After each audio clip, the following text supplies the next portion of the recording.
Meet our guest, Dr. Wunmi Hassan, Tech Queen. Her academic and policy legacy, from OAU to Oxford, she's a scholar with a mission, Ph.D. in tech, policy vision with precision, restructured Nigeria's ICT direction, now STI's the name, a national transformation. She's a leader whose impact is healing. Dr. Wunmi. Tech Queen. Building the future, making dreams come true. She's the light, empowering women, taking flight. A mentor, breaking every ceiling, from NACETEM to UNDP. Her career highlights and advocacy, 1:31 to 2 o'clock, Michelin audits, INTECU networks, training civil servants, no room for setbacks, 19 years of lifting women in tech, HOJOB Consults, no challenge she'll neglect. A mother, a wife, still changing the game, Keynotes, publications, spreading her name, co-chair of TTSWG, leading the way, Nigerian pride, let the world hear us say. Oh, Dr. Wunmi. Building the future, making dreams come true. She's the light, empowering women, taking flight.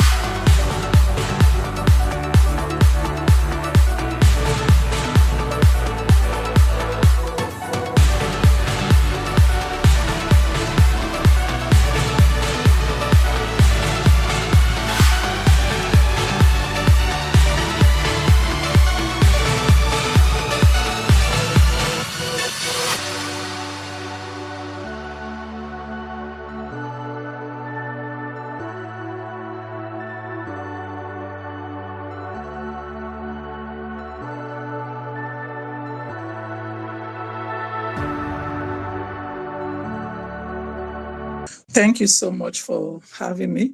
That work, let me try to first of all lay background. That thesis was done 2008 to 2010. I actually finished at 2010. So what that means is that the result of that time was able to see a distinction that should happen between the interagencies or interministerial platforms where the ministry that operated the IT policy through their agency, which is called NITDA. NITDA is a National Information Technology Development Agency of Nigeria. They are the ones that are repository power to implement the policy. And as at that time, there are acts to be able to do the needful as an agency were just passed in 2007. So that means from their existence in 2001 or 2002, as it were, they couldn't exercise their power. So one of the major gaps we noticed was, number one, they were not able to effectively deliver on that mandate as at that time because they don't have the empowerment of the law to enable them to do that, making sure that IT is the hub or is a tool for development as it ought to be. That's number one. Number two was the fact that there was a low awareness about the policy. Many Nigerians, including those working in the ministry or in the IT sector, quite a few were aware of the policy as at that time. And that was a big challenge to the implementation. Also, we noticed that the advocacy to push the policy into the mainstream of integration to other economic policies was a big challenge. And one of the things that was really out of the output of that policy, as a matter of fact, when I was doing the policy, I was a staff of one of the agencies of the Federal Ministry of Science and Tech, which is an agency that actually instituted the policy. So we realized that it was able to tell the government the fact that agencies, IT, NITDA now, cannot continue to remain, as it were, as in isolation to the other telecoms agency of government, NCC, Nigerian Communications Commission, and that there was a need for a merger. That time we had BOI, we have some of the other agencies like Galaxy Backbone. All of them were baby agency of the Federal Ministry of Science and Tech. But after that work, we realized that different entities that are supposed to drive technology change in Nigeria were within different ministries. So they had to converge them. That was when the convergence came out. NITDA was removed from Science and Tech. Ministry, NCC, Nigerian Communications Commission, was taken out of, I think they were under communications or what they call information ministry then. And Galaxy Backbone was already established. So some of those key agents in each ComSat, they had to come together under one umbrella ministry, which Nigeria at that time calls Ministry of Communications Technology. That was able to drive a better change with their activities and made it easy to manage everything that they do within that ministry. So that was a major output or outcome of intervention through that research that I was able to do in my PhD work. Yeah.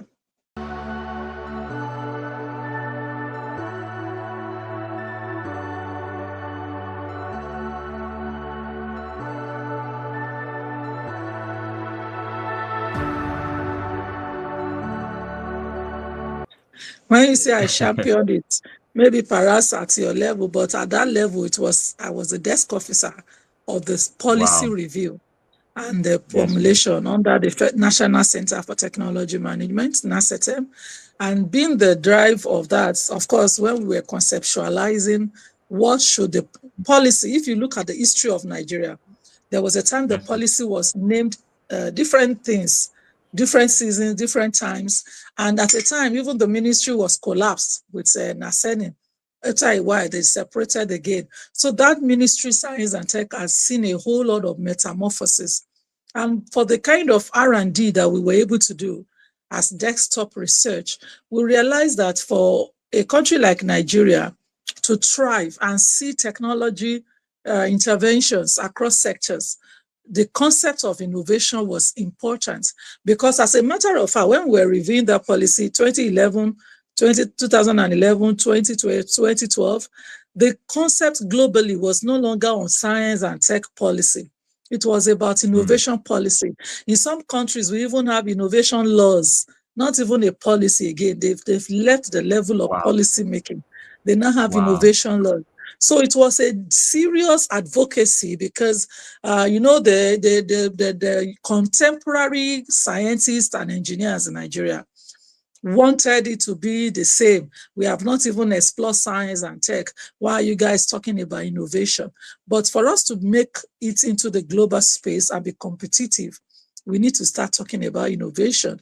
In other words, encouraging that R&D will not just be an R&D until we commercialize it. So the concept of innovation came to become a critical issue. I remember that while we started the policy process, we had to do a lot of advocacy meetings with the Academy of Science, Academy of Engineers, all those big old professors who taught many of our bosses, to convince them, to let them see why we need to make it a science, technology, and innovation. And that became very important. Unfortunately, even the current nomenclature we have for the ministry now is Federal Ministry of Innovation, Science and Tech. I don't know where that rationale came from, but scientifically, it doesn't even make sense to me. I'm talking about me.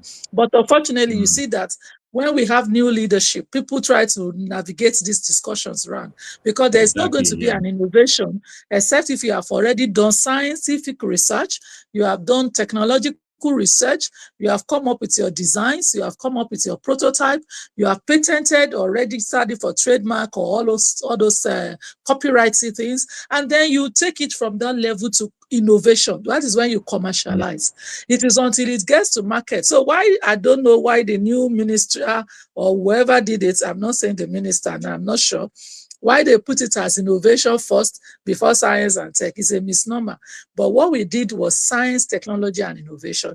In other words, be a scientist, do your scientific work, do your research, come up with new things that will affect and solve local problems, be technological driven by applying technology to drive whatever needs to be done, and then take it to the market, innovate it. So in other words, we are trying to drive a strive in Nigeria that says, don't just do thesis, don't just do R&D in knowledge institutions, Let's take them to the market. Let it be a solution that is demand driven. Let it be a solution that people will be interested to buy and use. So it is not just, oh, we celebrate a lot of prototypes. Our academia have many journals. They are prepared. They are submitting, academic publications in many journals, locally, internationally. All of that is not going to help us. What will help us is when we begin to produce as a nation, when we begin to have tangible, commercializable products from science and tech research. That will make a lot of difference, and it will help us to grow as a country. So that was it. Wow. Awesome, ma. Awesome, ma.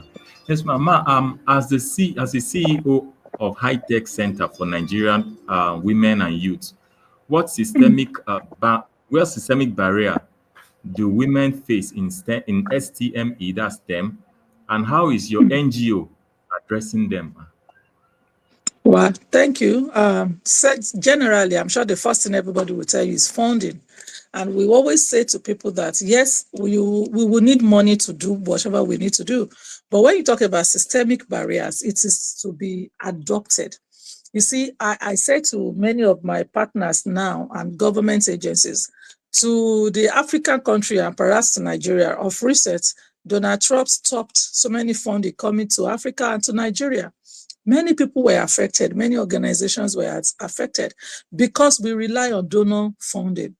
If we want to make a systemic change in Nigeria, we just mentioned innovation. If everybody wants, youth should create jobs, we should give them wealth. How do we do that? There must be something that is local, that is designed, developed to meet the local need of the people of the country. So as an NGO, we are deliberately pushing all of those local expertise, everything that we learned in school, everything that we know to be good for change in our society, science and tech driven. We want to research into them. We want to produce them in our with local raw materials, as crude as they can look, because I know that all countries, including China, every product didn't come, Suzy and attractive when they first did it. They started somewhere and then they begin to rebrand and reshape and scale up, and they become global conglomerates. So we are encouraging that locally in Nigeria. We are saying to young people, to the youth, even to the old age people, retirees, senior citizens, there is something that is indigenous. There is something that is local. There are products that we can come up with as local experts, and then use local raw materials to see how they work. If they work and they are serving the same purpose like what is coming from Japan, from China, from other countries that we know, it is still serving our purpose, just like our old parents were using them, and they lived long and they were doing well. So we also can use our scientific knowledge and technology tools around us to produce. That's why we started doing solar panel with our hands. Once we were able to learn, we're asking the question, what can we use in this regard? There are some things, however, that we can't yet do locally. And recently, I'm seeing some of my young techies coming up with some other extractive materials to serve for what solar cell will do in the solar panel. So R&D will take us to all of these discoveries. We are seeing different ways of generating electricity now, either with salt and water, either with so many things are coming up, hydropower. All of these are things we all learned in school. And we are trying to bring out this knowledge from everybody that went to university or colleges of education or MBT, what do they call it, polytechnics, and you learned it. And we are saying, what that thing you learned, can we look for raw materials to try it out? And don't just learn it, try it out, apply the knowledge. And that is where technology comes in, is an applied knowledge. Let's apply the knowledge. Let's see how it works. So in our NGO, we have done those kind of applications. For instance, in biogas, when I saw a big biogas setup somewhere, I said, wow, how will we get this facility to do this? But we realized that with research, we can use some other items, some other materials that are not so expensive, that are even thrown away all around in Nigeria. We can actually convert them to a digester.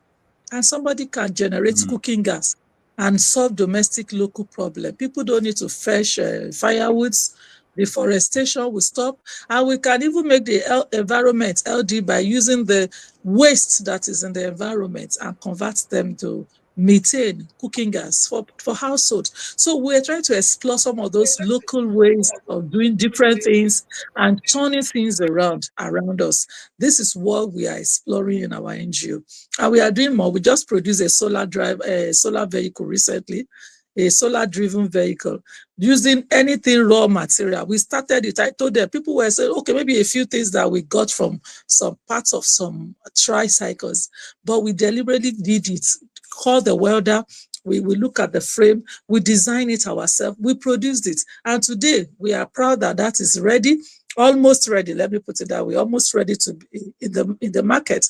So this is what we are saying. We just need more support. We need a little more push. And then we just want to encourage, especially the young people, to say these things are not rocket science, like they call it. The Chinese man, the Japanese man, the German that did all of what we buy in the markets, they also thought about it. They also took time to produce them, and they made a lot of difference. And we see that Nigerians are doing a lot. Many people are doing a lot in their level, in their small ways. So we are collaborating as an NGO with the inventors, the innovators, to see how we make these things happen. And as we make them happen, we work together to make sure that we have people to support us. We want to make sure that we have people to support us to drive this more. Some of the technologies we have explored, like I mentioned, solar panel to be able to generate electricity. Even now we are producing some LED bulbs. We just need more material. In fact, I was just telling myself early this morning that I wish I have one sponsor. I would just get all these children that are on holidays today on a weekend, Saturday, and teach them how to do LED bulbs. And these are LED rechargeable bulbs that can last for minimum of 72 hours non-stop. And just so if we can do that, and every household can do that, a small child can do that, that means the child can produce 3 or 4 for his or 2 or 3 bedroom in the house and for the parents. This is what education should do for us. And this is what we need support. We need more people to come. The biogas I mentioned, we're using all these paint buckets, we are using the water dispenser, different things that can just house the digester, that can serve as a digester for the methane gas to be generated. And it will go to help people instead of buying the liquefied gas, and it's so expensive now in Nigeria. You can actually gather waste in your environment. After 1-2 weeks, they begin to give you, a return for cooking gas. And if you have several of such material, and the interesting part, the raw material after you have finished exhausting the gas is an organic fertilizer for farmers. So this is actually a matter of value chain, products that we can explore, and Nigeria will be better. Nigeria is a big country, almost over 200 people. So we are really support. We are trying our best, and this is where we are really. Freak Magazine, bringing Africa closer to the world. Bringing Africa Magazine closer to the world. Opportunities waiting, see them swirl. Bridge Africa Magazine, we open the door. Global businesses, there's so much more. Africa Magazine, we connect the dream from every corner. Join the team. Africa's rising, the future is bright. With Bridge Africa Magazine, let's take flight.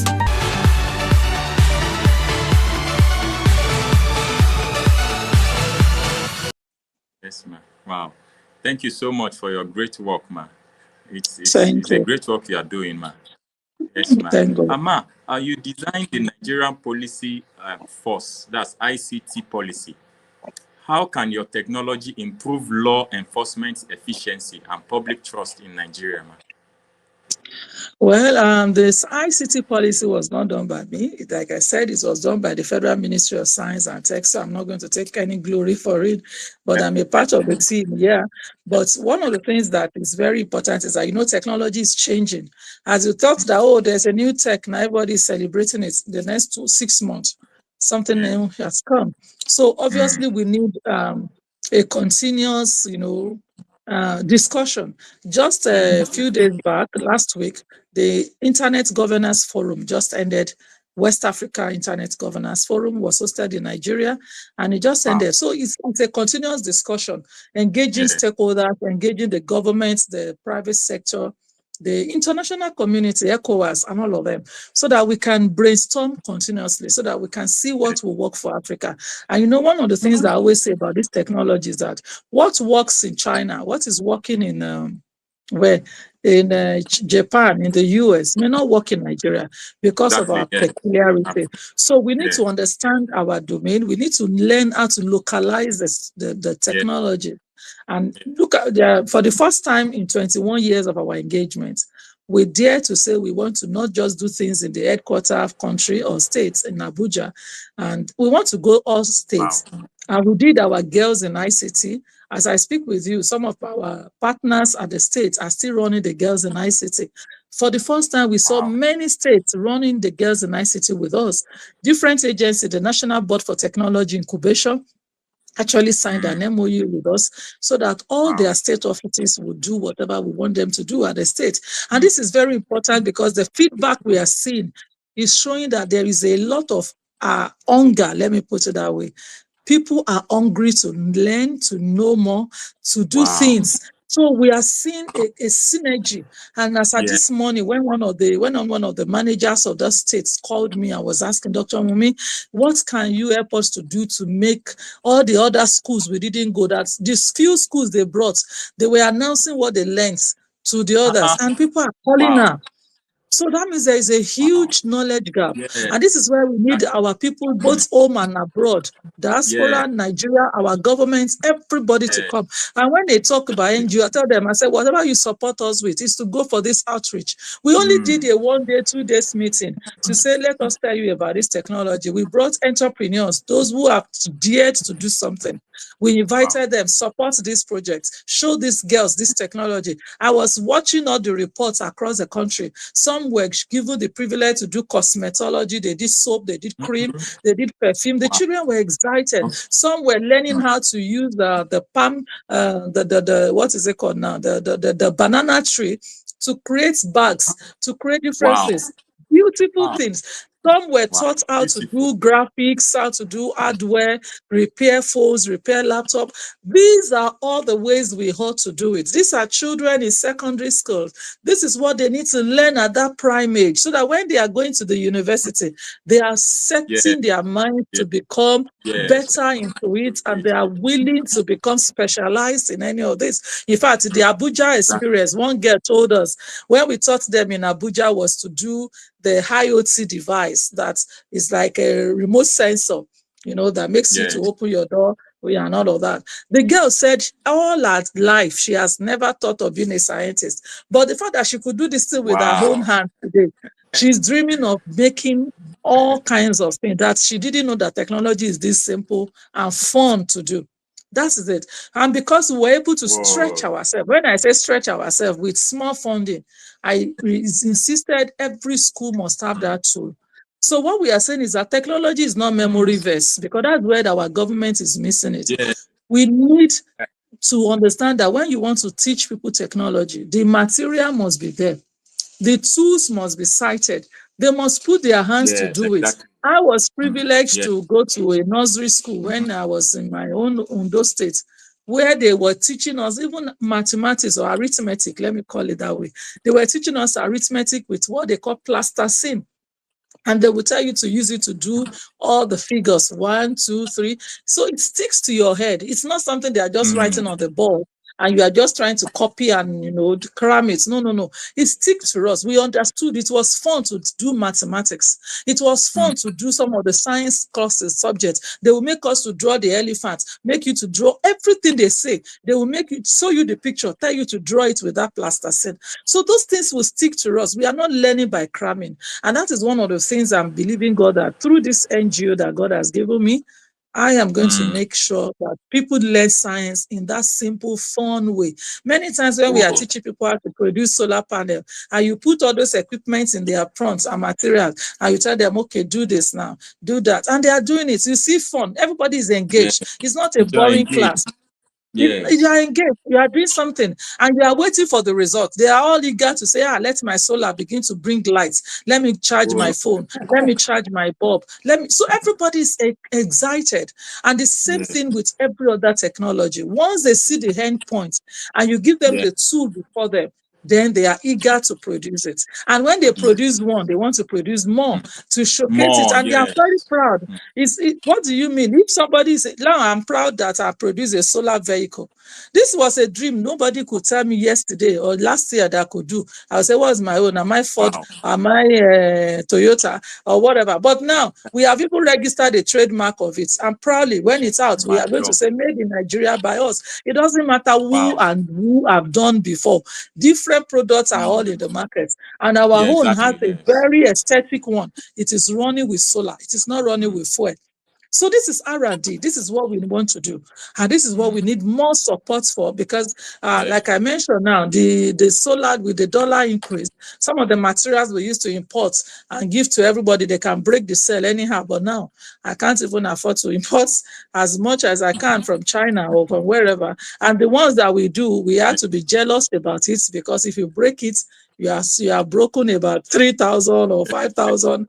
What it used to be 500 naira. So this is a big deal. Yes. And that's why we needed these things to be done. As a matter of fact, I'm actually tasking some of the R&D institutions to see how we can begin to learn to produce those things locally, instead of us getting it abroad. If some students are put together in a university, there could be an R&D. How do we produce this cell? What is it that Chinese people are using to produce their cell? We can go and do a thorough study of that. And you guys there, you can take us through some of these things online. We can learn, if there is a sand, because I went online and I saw that the sand that they use for the silicon, or for years to get the silicon of the monocrystalline, is even somewhere in Ondo State and one of the states in the north. So we just need people to be deliberate, to be intentional, to say we want to do it. And by the time we produce it, that's all. We will solve the energy problem of Nigeria once and for all. But I know some people are enjoying importing the products and they are making money out of it. Not Important problem. We won't say generators don't. and all that. Yes, but we need to look inwards. We need to do things locally. We need to see a way to ensure. And I use this opportunity to call on my brothers and sisters in the diaspora. Where you are is good. No electricity failure, nothing go wrong. You could see that even where you are, I'm recording. I have inverter here, I have solar here. So 24 hours too. Some of us are enjoying, and we are not bothered with whatever happened in the grid again. But what we are saying is that there are lots, hundreds of millions of people in our rural communities, in the states you come from, in that your village. We need to electrify them. And the way to do it is not just to buy solar and put on the street and somebody make a political statement with it. We can build their capacity. We can teach them. You say when you want to empower somebody, you don't give him fish all the time to eat. You will teach him how to fish. That is what we stand for. In our NGO, we want to teach anybody, everybody. So our initiatives over time, when we started this initiative, people were dealing with women and girls, and women and youth alone. But when men like my brother started seeing what we were doing, they started shouting, we want to learn, so we want to learn. And of course, they need to learn. If Nigerian men knows what to do, it will go a long way to help Nigeria.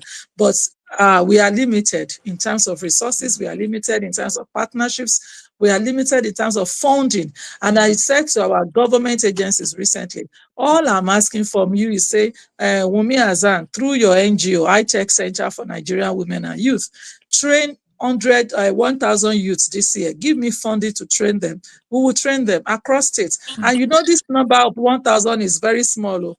Very small compared to 200 very small million. to the number of people, but at least that's a starting point. 1,000 per state at least. We will go around from local government to local government. We can train 50 people minimum in each local government, 100 people. You will see the multiple effect of that in the economy. Even if 100% of them will not continue with that technology, they have that knowledge. The day there is a problem, they will go and solve it. Because what we are teaching them is to become manufacturers. We are not just teaching them to say, come and use technology. Be a manufacturer. And the day there is a problem with your system, you know what to do with with it. You can Not be a true. technician to service other people. And some people may just dedicate themselves to produce. Once they are getting funded, they are just mass producing. The community will be served and everybody will be excited. Because when there is electricity, every business will thrive. Anybody that wants to do any kind of business, they will do their business. They won't even bother with government. Exactly. So that's where we are. Thank you so much, man. Wow, wow. Ma, as the co-chair of TTSWG, what sustainable challenges does Nigeria telecom sector face, and what policy would you prioritize? Well, good enough. Thank you for mentioning it. TTSWG started about 3 or 4 years ago. And like as you have seen, co-chair, when we started this year, we sought a new set of, sustainability is about our environment, about the climate change, about even the people. And what we are looking at this early this year, the TTSWG first meeting in Lagos, we're discussing how challenged many organizations are now because of this cutoff of Trump's fund or external funds. So the question is, how do you sustain your business if such things happen continuously? How do you engage? How do you ensure that you make a difference? So what we have started already, which happened just last week and is still ongoing, we are creating a sustainability club in secondary school. And we are taking it to the next level of our project in the university. Make sure that every child understands what is sustainability. How do you, if anything happens to your parents, will you stop schooling? So that means you breed a culture of being responsible, because we need to be responsible. That is the beginning of being sustainable. When you take responsibility, and you know that if government does not do this thing for me, should I die? No, you need to take advantage. You need to look for what is available around you. The climate change matters. What is it that we are doing wrongly that needs to stop? There was a period in Nigeria before the rainy season. It was so hot everywhere. People knew everywhere is so terribly hot. What do we do to solve that problem? So the children must carry, and when the children are involved, you can imagine what they can do with it. So on this occasion of the Children's Day, I'm so excited that club started. We have so through the TTSWG, we do a lot of hackathon to come up with different solutions, tech solutions that can solve any of these sustainability issues across sectors. Because sustainability, we need to look at it from sector to sector. It's not just one sector, but we are looking at different dimensions of this and then bringing different partners on board to be part of this advocacy. Because it's about TTSWG's telecommunications, sustainability working group. So it's a working group that must be active, that must be participatory, both for locals and those in diaspora. Ideas that you guys have, we want to hear it. We want to see how it helps organizations to measure. People who are working in offices, what is going to happen if the office decides to down tool tomorrow and say, go home? What will happen? Do you have a second plan? All of this. So it is to individuals, it is to organizations, it's to states, it's to government, it's to everybody. And of course, the environment must be sustainable. So I am very proud to be a part of that family.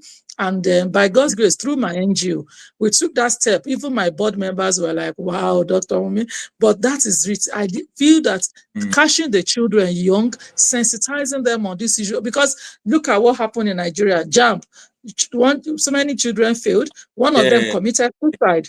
Exactly. He committed suicide, either he or she. I wasn't even so, because it was so sad. But now the government told them to redo the JAMB, and so many people passed, but that girl has died. That child has died.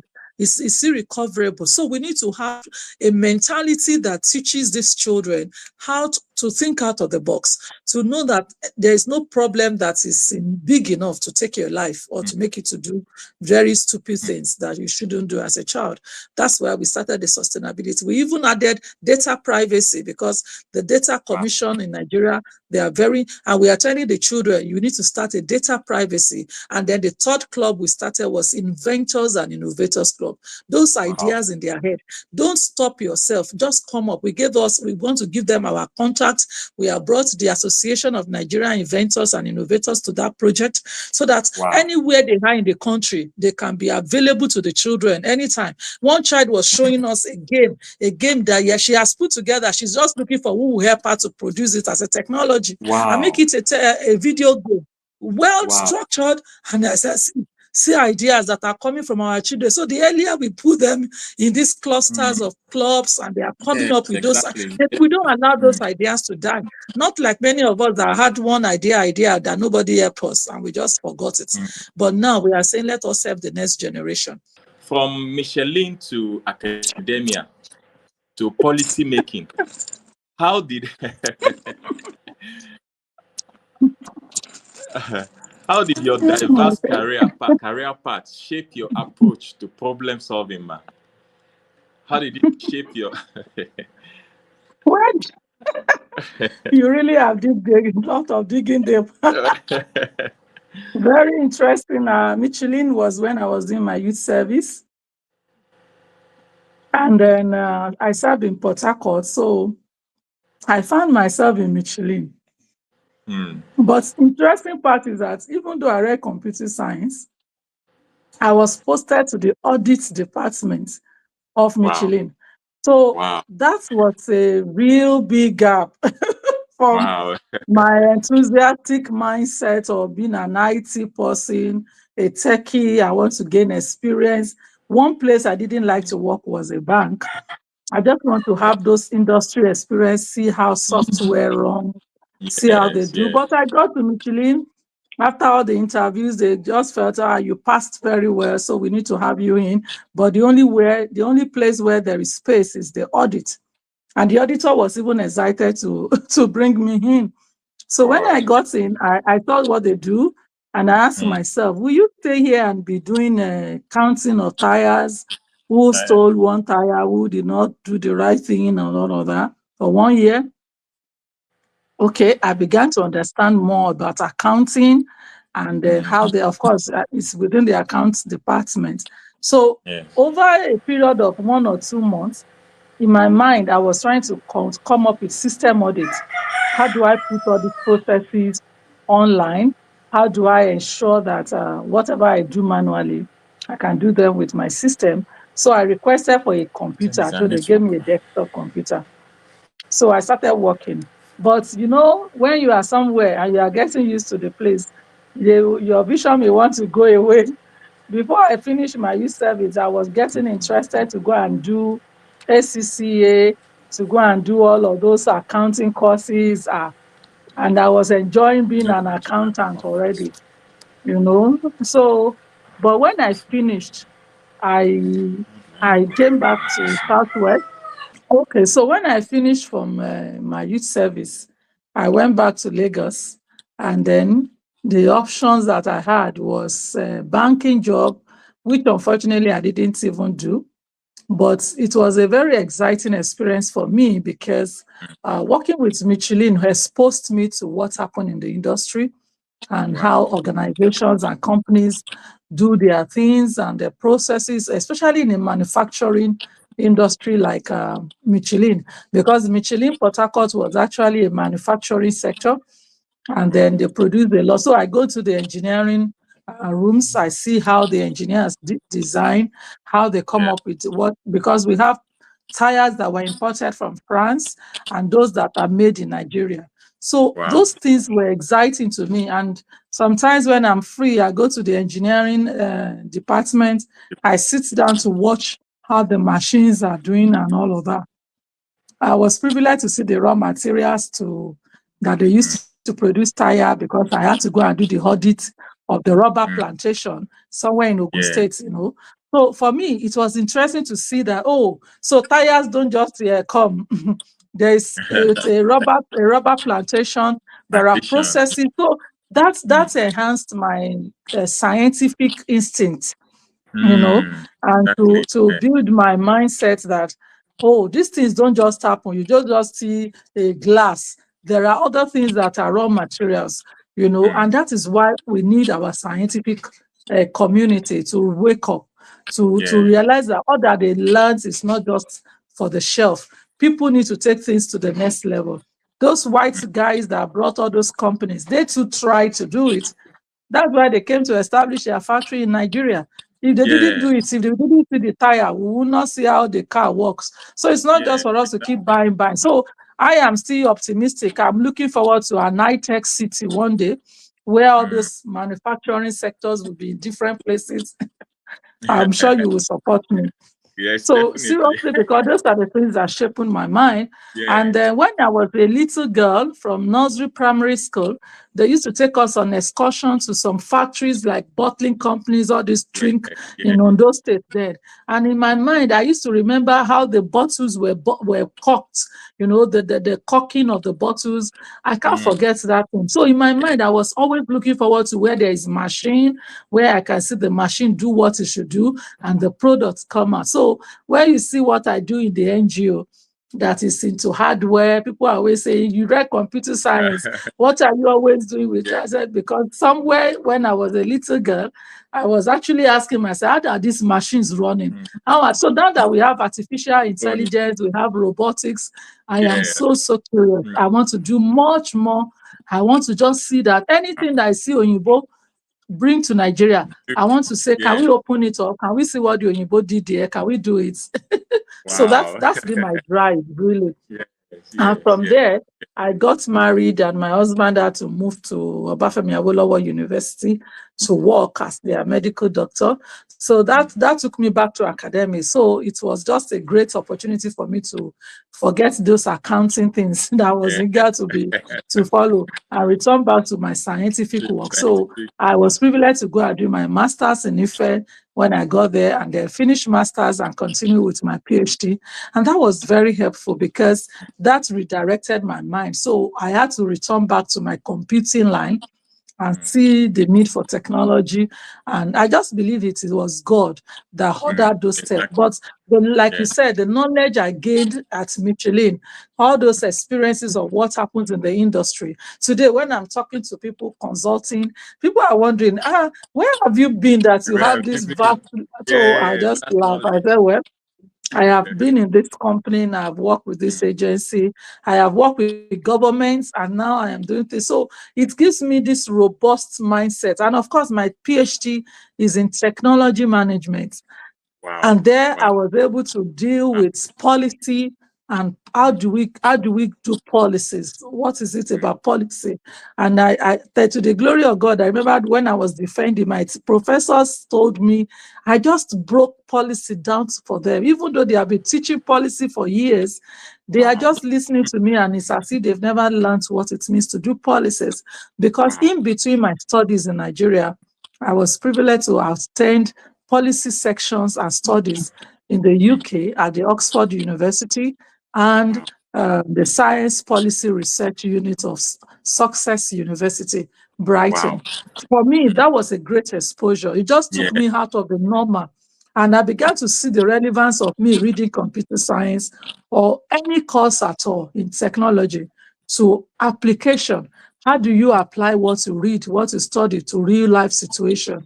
How do you attend to local problem and societal needs, even in all of yours? So that's why that project or that opportunity and exposure was what made me to be recommended to be the desk officer of the science technology policy that I spearheaded.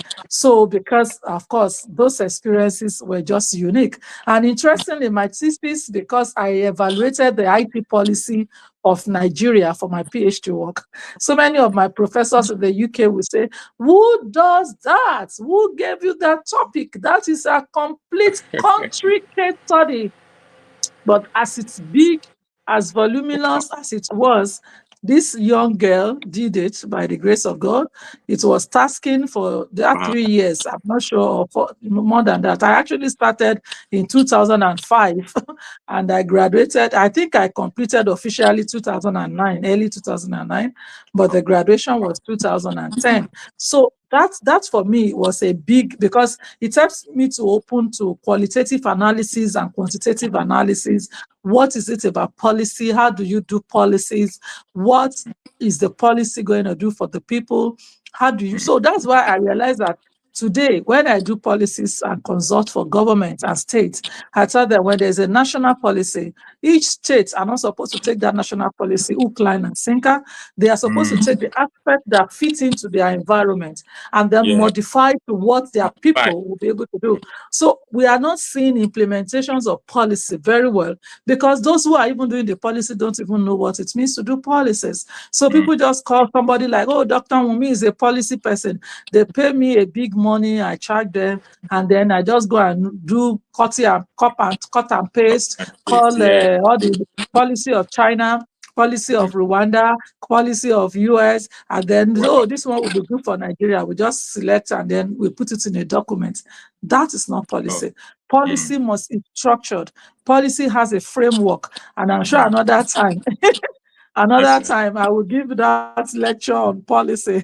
But seriously, for me, it's a great learning curve. It's been a systemic order of my life, of my career, from one point to the other. And while I was in IFE, still waiting to get a good job, I got into this lab, atmospheric research and innovation lab in the Center for Energy Research. The guy just had this computer. So a friend told me, Dr. Wummi, you are not doing anything. Let me talk to my boss. After all, there are computers in that place. Maybe he will allow you to use it. And I was excited. My excitement was I will be able to leave my house and go somewhere and come back, So I got there and the computers were actually used for a research on climate change, measuring atmospheric research. And then the guy has finished the project. There's no more funding. So the systems were just locked up. So I had to start up the system all over. And that time was the time I learned how to manage a network because I have about 10, 15 systems that are not working. I used that time to learn what it means to be a network administrator, which when I was doing my IT as a student, I worked in an organization that did a lot with communications, with net, and that's a lot. So I was able to service that facility. Many of the staff will come there. It now became like a cafe. And then I was able to handle networking and all of that. So that's what I say to young people. Anywhere you find yourself, learn from it. There is always something that had values to who you are. And by God's grace, when I talk to people today and I say, oh, what is wrong with that your system? Is it about this APP? Where did you go to? I said, well, I've worked in all those places. And all the things I learned, by the grace of God, I kept them. Let me put it that way, I kept them. So when I had to go and work with governments, I was even posted to the training and research department where I need to train people, where I need to do more of research methodologies and all of that. So that's great, a lot of opportunities. So these days, when people see my CV and they saw the publications, I say, I am due for professorship. It's just that, but for me, it's a learning curve. For me, it's actually just tending to one thing, that you can actually be a solution to many of the problems around you, and that you have vast knowledge of opportunities and inferences that you can draw from here and there. So from Michelin to academics to policy. Of course, when I joined the Agency of Science and Tech, my DG felt I am too good into so many things. Of course, the NGO was already running, so he thought I would be a good resource in policy making. So that's why I had to go and do my Ph.D. in public policy and then seeing how to manage technology across sectors and all of that. So by the grace of God, it's really, in fact, that's the best thing that happened to me, if you ask me, seriously, across all board. I just see myself talking in different platforms, and people are wondering, how did you become so vast? Because of that exposure to technology management. So it helps me to be able to link. If you are a transport person, you went to read engineering, how do you become useful to your society? I begin to see that mapping for different sectorial people. And that was why that policy to today, the only thing they do with that policy is to change things, because it was a robust policy. It was so robust that I don't know what will change in the world, but that science, technology, and innovation policy stands out because it delves into different sectors and identify how science and tech relates to every sector, what R&Ds need to be done, how do you need to harness with scientific technologies, is a change agent for a particular sector. And that became a very fantastic thing. Many countries came to see that policy in Nigeria. They want to work with us. They want to sell, just collaborate. And it's really made a lot of difference for Nigeria. Yeah. Freak Magazine, bringing Africa closer to the world. Bringing Africa Magazine closer to the world. Opportunities waiting, see them swirl. Bridge Africa Magazine, we open the door. Global businesses, there's so much more. Africa Magazine, we connect the dream from every corner. Join the team. Africa's rising, the future is bright. With Bridge Africa Magazine, let's take flight.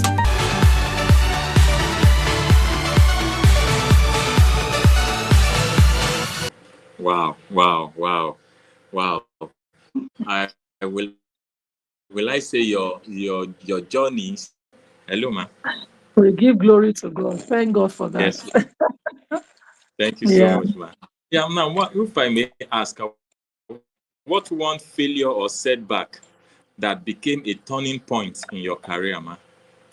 Yes. A turning point.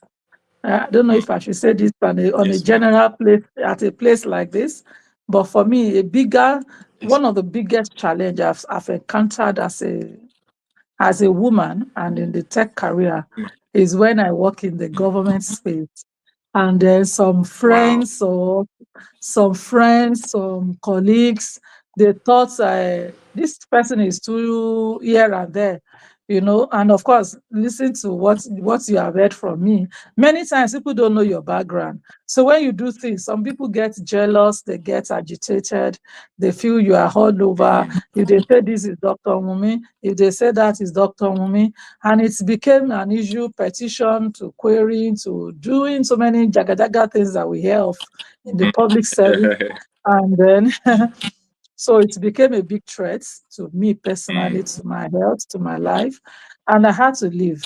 So, of course, painfully, I had to leave because I felt I had a lot to give to the government. But notwithstanding, maybe it was it's a setup by God, because I think if I'm still in the service, maybe all that you know about me today, you wouldn't know, because there are limitations to what I can do.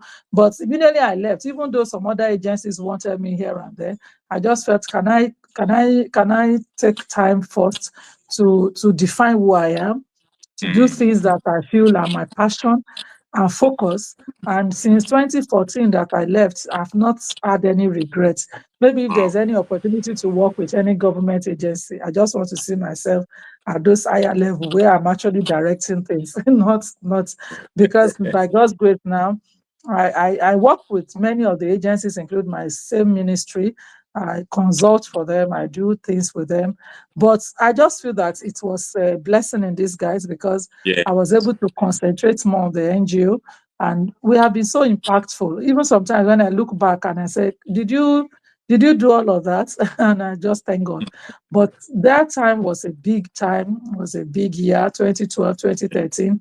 It was really tough, So, but I noticed that it's just, as some of those my colleagues, to the glory of God, they are all doing well today. Some of us are friends, and we just continue. But one of the things that I say to many people in the civil service or public services, if you don't give room for those who God has given grace to make things happen, Nigeria will not be better.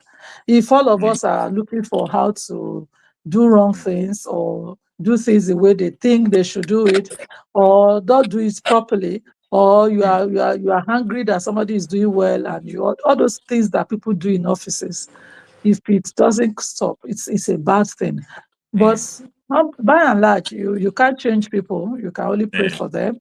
But at the same time, for me, it was a big setback at a time, but I didn't even allow it, because while I was leaving, I remember exactly May 2014, when I left, I was living with too many other projects waiting for me to execute, which I was still racking my head. How will I do ABCD? But so that living was just like, praise God, at least now I can fly at my time, at my level. And that's what God has done. So Yeah, I don't, that does not close the fact that I want to support government at any level by God's Exactly. grace if the opportunity comes, but it must be well defined. And Yeah. I am excited because one of the things that I say to people is that for about 9 years or more that I work with governments, I benefited a lot. I was empowered a lot.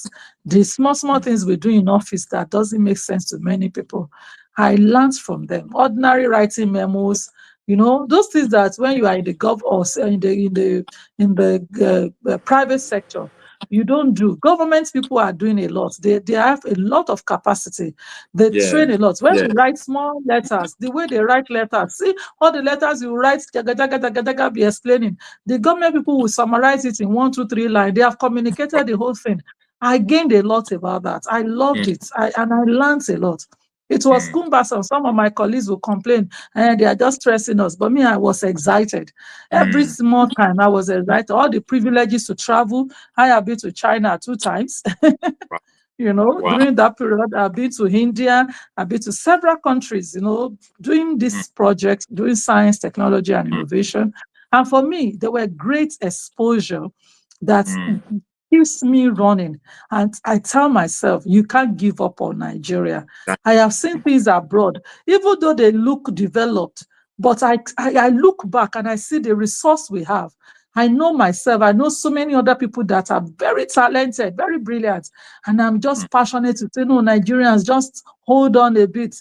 Just let us pray that God will give us one leader that will be, visionary, that will be able to give resources as it's supposed to be. And we will surprise the whole world. No, I just believe that. Sometimes I tell myself, I said, I just need one Mr. President to know me very well and see what I do. I just say, Wunmi, I'm giving this so billion to your project. And let him give me 1 year, and you will see what, by the grace of God, I will do. Seriously, It will come to that's pass. my vision. Definitely come to Amen, pass. amen, amen. That is my vision. I'm just praying that God, let somebody tell President Tinubu about me, since he's the one in power now. And with all this money that is given to governors, and we are hearing of corruption every day. No, let him just put that money and say, oh yeah, Dr. Wunmi, be doing what you want to do. Like the girls I just trained this last week, and my people are still training. Imagine if I have 1 billion, I will carry that 1 billion, all the states, all the equipment, they will train all these young girls. Our president will be so proud of them in the next 1 month, just 1 month. He will be so proud of what those girls will do. This is what I believe in. This is what I want to see. Even if they don't give me 1 billion, that 1 billion would have trained plenty people.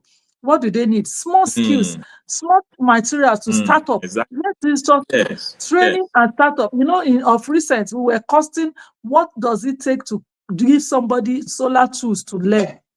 About 75 or 85,000 naira. Wow. And when you ask for such from one politician, they will now begin to look at you as if he came to beg for money. And I'm wondering, so if for 1,000 people, that's about 8.5 million. So some money that some of them used to dash at parties. I was in one event. I won't mention the name of the event. I was speaking at the event, and somebody said, all the politicians were there, and they brought one arts and crafts picture, and they said 5 million.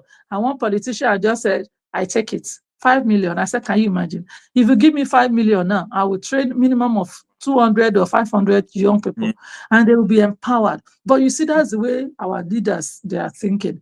And it's not their fault. It is just what they see, what they know, and people that surround them. But I believe that when we come together, and I'm saying to people, just today, I'm not joking, today is Tuesday. If somebody could just give me 2 million now, I will train young people. My head this morning opened up and said, Children's Day. Can I gather at least 500 children and train them on how to do solar? And then, or LED bulb, let them just produce, all of them carrying the lights. We are the light of Nigeria, shining it. We did it ourselves. Small children. I was just telling myself. Wow. And I know that somebody will just remember and just say, Dr. Wunmi, I want to, and I'm not joking, if I see that money today, tomorrow, you will see the flyer tomorrow, gathering as many children, just children, and say, come and learn this technology. When the children do it, adults will know that it is not rocket science. Yes. Yeah. Exactly. So this is it. And then, of course, all my facilitators, I would just, because those people too that know small, they need to be encouraged. If they work, we are an NGO, sometimes they work, you give them 20,000, 30,000, it's no money. But, it's just to encourage them. Let's do our best, let's do our bits. And people who are not doing anything, they will carry millions. But we know things will change by the grace of God, Yeah. Thank you so much, man. Thank you You're so. I'm so the impressed. advocacy we are training, we are looking, the next month we are dealing with senior citizens and those in tertiary institutions. Those in tertiary institution, girls, it used to be ladies, all the females, we train them so that before they graduate, they won't have my own kind of story when I graduated, even though I read computer, even though I went for interview and I came first. They told me because I'm a woman, they can't give me the job. That was my own personal encounter. So I got passionate with the female students. They say, before you graduate, learn this technology so that when you graduate, somebody is not giving you a job, create your own job and begin to become a CEO. That's my passion. But 2 years or last year, some guys walk up to me and say, Madam, why is it only the females we are training? So for the first time, we are bringing the males from tertiary institution to that project. And we are even saying that we want to lodge them, which will be a camp. They will come in on Sunday, leave on Saturday, so that we can give them as many knowledge, not story of story. Technology, do it, and let them produce technologies and go back and then understand what they are being taught in class better than what it used to be. Because when you do something, you will not be cramming what is chemistry, what is physics. No. You have done things that show you what it is that physics and chemistry is applied for. Then you will understand it better. Then we come. Why do you wonder that when many Nigerians leave Nigeria, they become the toppers of all those universities abroad? We will see the news, everybody will be shouting, that's Nigeria, that's great people. It's because when they are at home, nobody gave them opportunity to apply what they know. So when they see things abroad, anywhere they go to school, and they see how they apply it, we become better. We become toppers of those classes because we have learned how to cram much more in Nigeria. So when you now see that, this ball is made with this thing that I've been cramming, oh my God, and you produce it, why will you not know better than everybody? So we may be pushing ourselves the way education is in Nigeria, but a little material, a little tool to get us to do something will change the narrative. And before in a year, I'm not joking, let them try me today with 1 billion. In a year, Chinese people will run away from Nigeria. Nigeria will become China. I'm not joking. Because once we know how to produce all those things they are bringing, but look at our people in Aba, all those things they are bringing. If you enter Lagos, is it not 50% or 80% Aba made product? So we can do better. We can do more. But we need those resources. We need those resources and we need support. So we call on all of our people locally in diaspora, support us. Like I said, we have anybody, age group, all these technologies, a minimum of 85,000 naira. We'll get them materials and tools. So every other thing in terms of logistics, we can see how do we do.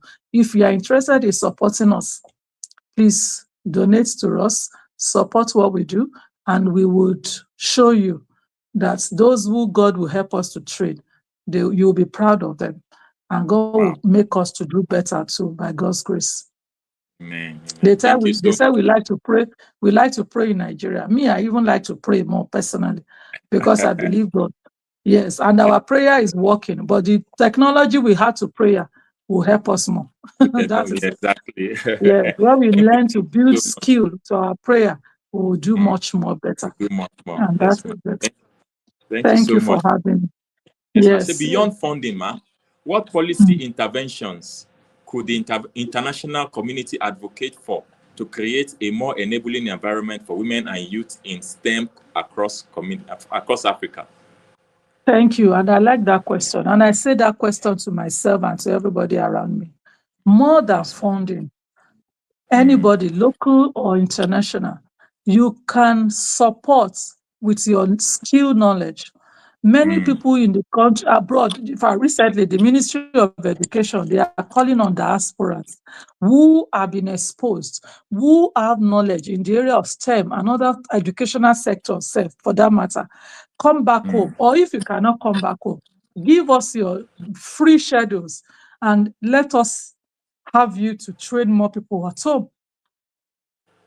That is part of it. So the diaspora, the people anywhere can actually become a knowledge repository for the country. You can give back your knowledge. Either you want to come physically or you want to do it virtually. The Ministry of Education, the government is ready for that. They are looking for such collaborations. You can come and establish a company here. Yes. You know, it's always sad when Nigerians carry all their hard-earned money. They put it in a country where tomorrow they can tell you to go away. Whatever you have done, come and establish the factory here. Yeah. It is your father's land. That way you will employ people. That way you will build local capacity. And then you would oversee it. And then you can come and go. We know that there are threats. People will tell me security. God is our security. Anywhere people are they not, are we not hearing news or people that when you both somebody or a small boy will just wake up and shoot them and they kill them. So everywhere is not, it's only God that secure everybody. So we need to first of all be patriotic enough to realize that if you die there, nothing happens to you. They don't care about you. But if you come back home, you will help yourself, you will help your community, even that our villages that we all left from. If you start that company there, you will reduce migration. People who are leaving that community to run to Lagos, to Abuja, to everywhere, they will see factories, they will work. Have you seen what Dangote did at Obajano, the cement factory? Are people not working there? Even though the community looks, the people are working there. Everywhere you put such infrastructure and it's well systemically done, you create wealth in that environment. So our people should know that when you complain, and this thing is not, look at what I was talking about, solar. All of you guys that are in the developed countries, you can come and situate a solar factory in Nigeria. And then bring people to come and be working there. Become producer of it. All the things that we're importing in piecemeal. Once your factory is here, you will do it here, and you will. Do you know the business we have here? What we call expatriates, foreigners. They are the ones that will come because their skin is white. Our government will even sign MOU with them. They will come and create the factory. You that you are indigenous of Nigeria, come and take that. That's a policy advocacy you should push to Mr. President. We are this ABCD. We want to come back home and do this. Instead of you bringing just a Igbo person. You know, our governors, our leaders, they flaunt these white guys all around. And they say, he's from China, he's from Japan, our expatriate. We have the same Nigerians that are there. Those are policy trusts of the diaspora they should push. We also can do it. And then when you are coming, don't come with that mentality of Niger, I will come and make money. Come with a compassionate mind that you want to establish a structure that works. So that you will come here too, because what I see Nigerians in diaspora come home to do is to see how they will siphon money too and run back. So don't come with that mindset. All of you are corrupt. That's the thing. I tell them, you are also corrupt. You are abusing them. We have seen many of them that government people has brought as special assistants, as technical advisors, and all they are doing is to just become a playboy around Abuja. And they are chopping money everywhere, and they don't know anything. They are not acting anything to the system. People are hungry locally because, unfortunately, government people will still bring them. But we are saying, if you come, those things that you enjoy abroad that made you to be a slave abroad, come and be a owner in your country. Come and tell your government to your face, oh God, this is what I want to do. Let me tell you one thing that happened during that policy work. When I returned back from the UK, and I told them ABCD of how the policy structure would be, my minister told my DG, no, that's not the way we do policy in Nigeria. I told my DG, go and tell the honorable minister, this is the way we will do it. This is a global best practice. If he wants me to be the desk officer, that is the way I'm going to do it. They called me, the PAMSEC and minister called for me. And I explained to them, I said, for you to be able to have this contest of innovation, we must go this route. We must call the stakeholder. They told me they don't need stakeholder. Just use the... I will have to give you a draft based on what stakeholders want. The policy is for the people of Nigeria. So it doesn't just work that way. It works when people are the ones saying what the situation is. If you don't know what happens in one village in Nasarawa, you come and dump a policy of what works in Abuja on them. It won't help them. You just waste money, you will waste resources, you will waste energy. The change will never be seen. So the approach we have been using must be changed, and our people must learn it. And that drive, that policy advocacy can come through you guys in the diaspora. And that's why I call on you, and I can tell you, I am excited that this is happening. Interestingly, the Special Assistant to the Honorable Minister in Education on Diaspora wanted me to be one of the advocates on this project, to bring the diaspora to the table. They are interested in engaging the diaspora. What is working in those countries? Come and let it work in Nigeria. But don't come and give them a model that's just for you to siphon money and go away. No, let us be passionate. I'm not joking. I've seen it over and over. Let us be passionate, because many of you can stay abroad and say, what is happening to Tinubu? What is happening to that? Tinubu and they are given the funding. They are preparing every ground. But you know, our people, God will change us. I pray that God will change us. Because when they give you a project money to say implement, and you carry 80% of that money and put it in your pocket, how would you want the country to grow? Unfortunately, that's where the problem is. And unfortunately, I have seen diasporans, people who have been criticizing abroad, they brought them to this Nigeria to work. They are still doing the same thing. That's the big problem. So we need to be really, because even those Onyibo people, all those countries we are working, when their water is running, their electricity is running, the transport system is running, even if they are stealing money in those cabinets every day, it doesn't concern you.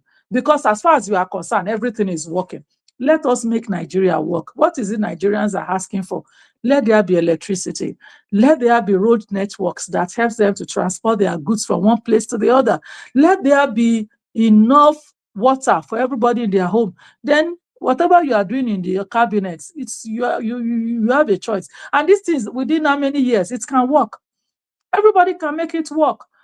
Government can make it work. And I use this opportunity to tell my own president and everybody that will listen to this anywhere in the world, sir and mass, let Nigeria work. Let Nigeria work.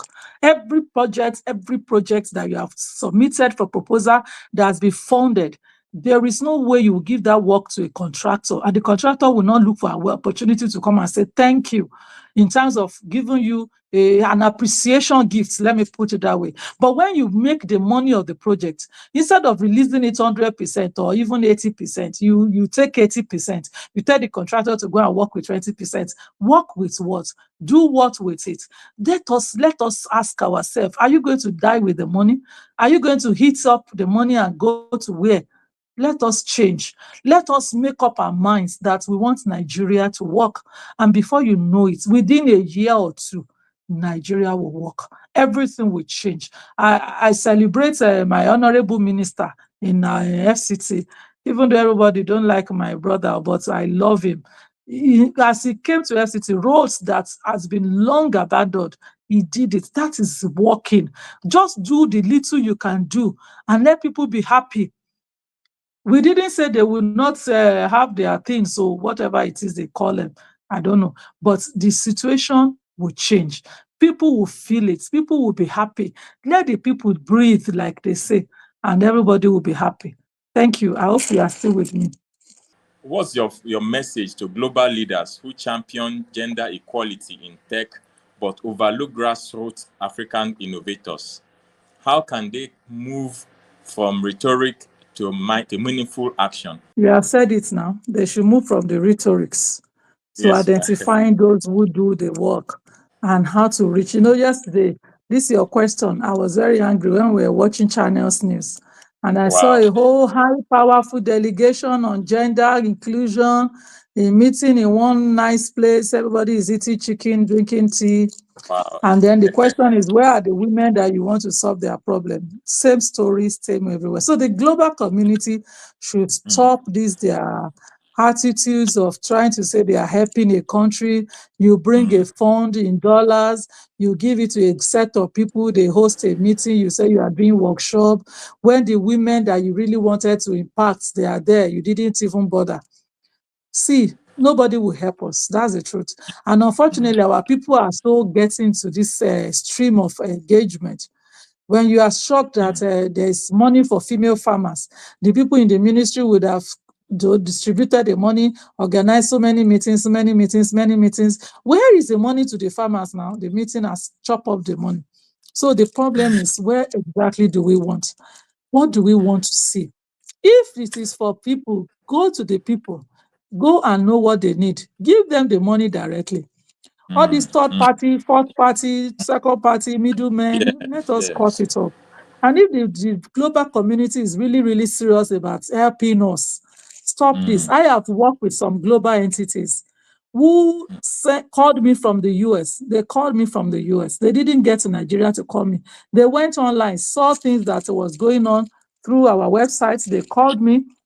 They told me they are coming to Nigeria. So they came, we met in the hotel. They told me they want me to work with governments, this ministry, but they are going to be sending the money to me directly because they want to see impact. I've seen it, so it's not story. And the impact was made.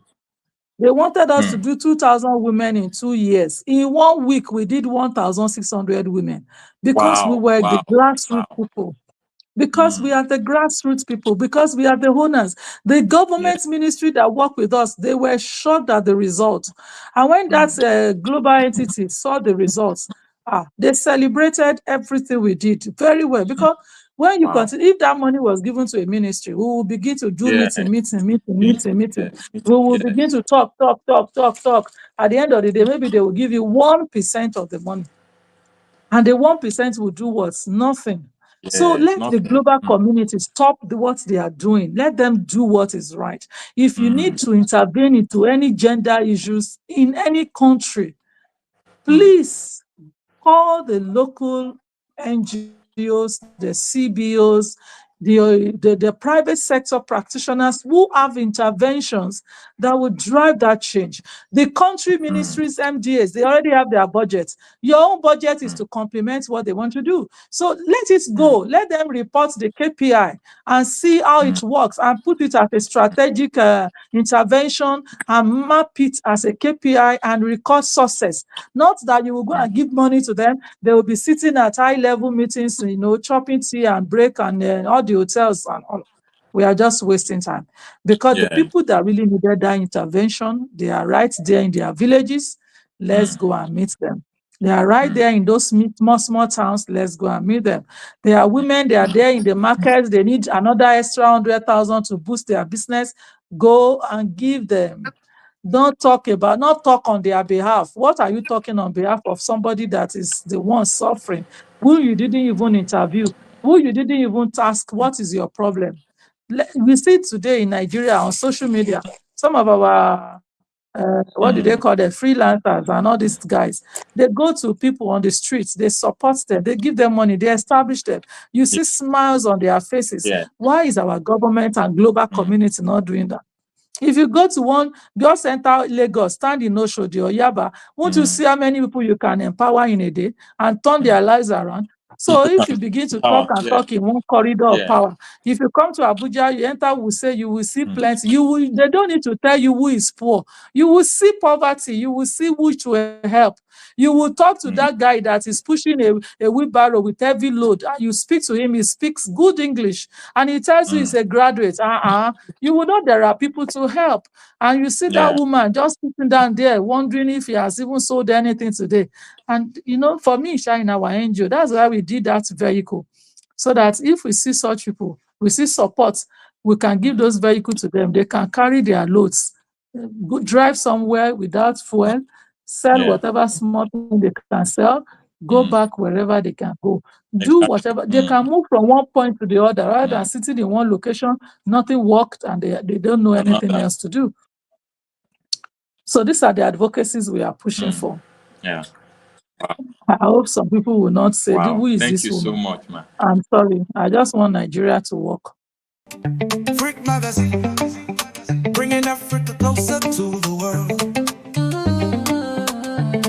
Bringing Africa Magazine closer to the world. Opportunities waiting, see them swirl. Bridge Africa Magazine. Magazine, we open the door. Global businesses, there's so much more. Africa Magazine, we connect the dream from every corner. Join the team. Africa's rising, the future is bright. With Bridge Africa Magazine, let's take flight.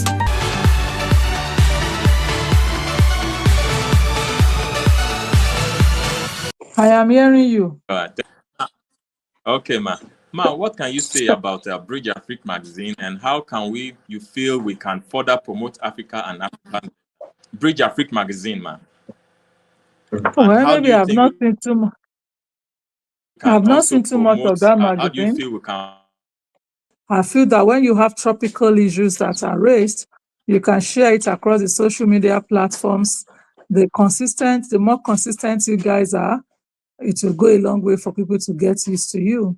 And then you can do a whole lot. Social media, but be more engaging. Exactly. Let it be a place where you can showcase what is innovative, who is doing what. And, journalism these days, I have so many journalist friends, and I tell them, don't be a part of the problem, be a solution. Because it's always annoying when you see journalists, see a governor that is, nothing is working in their state. You give the governor an award and say he's the best governor of the year. I'm wondering, what is wrong with us? Is it just for you to get money for your own project or business that matters? Or for you to really tell the governor, sir, this thing is not working? And the regard they give to guys in the journalist profession is so high. Profession, yeah. There was a project in IT, one of our great journalists hosted it. I saw the big guys seated. When I was speaking, I told them, we call you for meaningful things more than this talk. You will not come. You will send people. That is if you will even answer us. But see, any program you see a journalist host, governors will even come and sit down. That is the point. You should tell them the truth. But rather, you guys will hype them. You will collect some thousands, millions from them. You will tell them they are the best governor. Why would they not continue to siphon money? So journalism should wake up. Journalism, your material should speak for the good of the people. And don't forget that we are all in it together. Your 20 million, your 10 million they give you today will finish. And then your life continue. Some of these platforms online, you will see the way they'll be hyping them, giving them awards. INTECU, we give awards, but we don't give awards to people who don't do anything. Award is supposed to celebrate people who are doing something. But in Nigeria, award is to those who give money. That's when they want to give you award. They will tell you to come and pay 150,000. Hey, I said, so for me to get award for what? They tell you now, they are giving you honorary degree. They will tell you to come and pray one thing. Some of us, and I think the academic institution should rise up to speak against these things. That's why nobody take us serious. We are just doing things anyhow, How can you tell people you want to give them doctorate degrees? They will come and pay $1,500 or $1,500, and the person is now bearing Dr. Lagbaja all around, Professor this. What kind of jaga is that? We need to change. Our society is too corrupt. Everybody is getting corrupt. So, my brother, your magazine, your business, let us show. You see, when we do the right thing for you, see. I tell people, my own Bible, I'm a Christian. My Bible that I read says everything we do, we should do it unto God. If I know that what I'm doing today, God will ask me question. You see the way you were asking me question. I didn't champion. Yes. I was a desk officer because I don't want to hype myself unnecessarily. I was a desk officer. My DGs, my minister, everybody were there. So I'm not a champion. I'm only one of the servants that worked for it. But I know I have a critical role.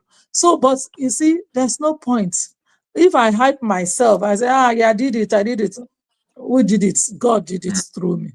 So people must learn to fear God in all that they do, and to see that whatever you do today, those wrong news you gave, those wrong information you gave, that person you celebrated because of money, when you know he's a thief, God will ask you. You will also give account. So I celebrate your work. Please, when you have your good reports, send it. We'll also share with people. You know, as bad news are trending, good news too should trend.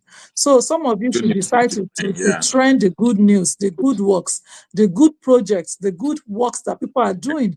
Let them see it. You know, one of the things we need to learn from the Western world, they don't showcase their bad things. Have you seen Onyibo, US, showcasing somebody stole in their country? No. But here we will come and showcase one person that stole. We won't see the people that are doing well. Let us showcase for once. If I have opportunity to talk to all journalists in the Nigeria, for the next 6 months, showcase the good thing you see in President Tinubu's government. Showcase the good thing you see a minister do. Showcase what you see your governor do. Even the governors and the leaders, when you see that you are showing what good they are doing, they will stop doing bad. They want you to continue to show the good they are doing. But when we are the ones celebrating them, when they see, they will tell them that you don't understand, they are doing this, you give them a word, they will continue to do bad. So let us do good. Let us do what is right. I celebrate you, sirs. I love you all. Thank you for having me. Thank you so much, man. We look forward to having you more and more. The undergraduate students, we are asking for just 166,000 naira because we will lodge them, we would give them food, we will give them accommodation, and those people are not the ones we just train small and they will go. We want to train them. They must produce things, they will go home.